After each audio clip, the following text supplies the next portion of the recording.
If you've ever struggled before or are still struggling right now, let me tell you why that's a good thing in this video. And I'm also going to show you my chest workout coming up.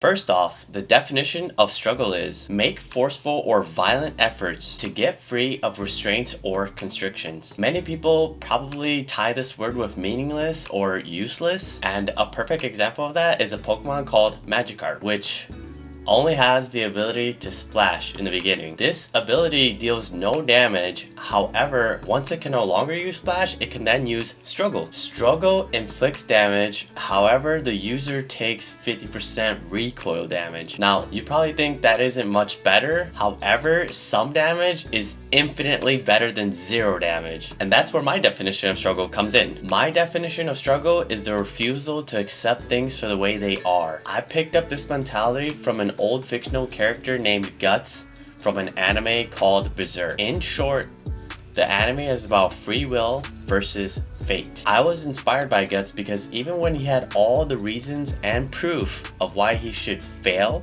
quit, or just die, he never let that stop him from trying. He never played the victim card. In short, he never willingly accepted his fate as final, and that's why in the anime and the manga he is known as the struggler. I resonate with this anime so much because I too refuse to accept things for the way they are just because they are, because I believe that you should be the one to be able to decide that.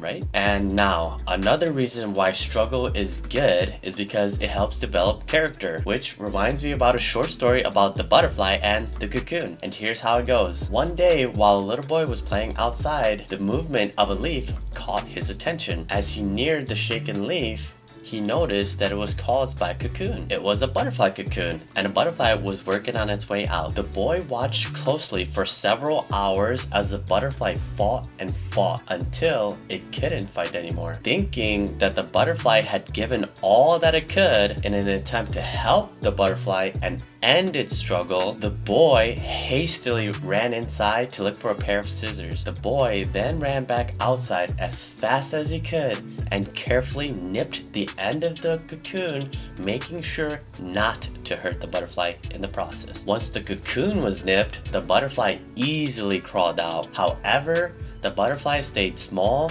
shriveled, and never developed the capabilities to fly. Now, in this short little story, what the boy didn't understand is that the struggle through the tiny opening of the cocoon is exactly what the butterfly needed. The tiny opening forces the liquid from the body of the butterfly into its wings so that it can fully develop. Now, I've had and still have my fair share of constraints, from limiting beliefs to outside forces to divine interventions, but that shit's just part of the process, and I just gotta keep on keeping on, and I encourage you to too.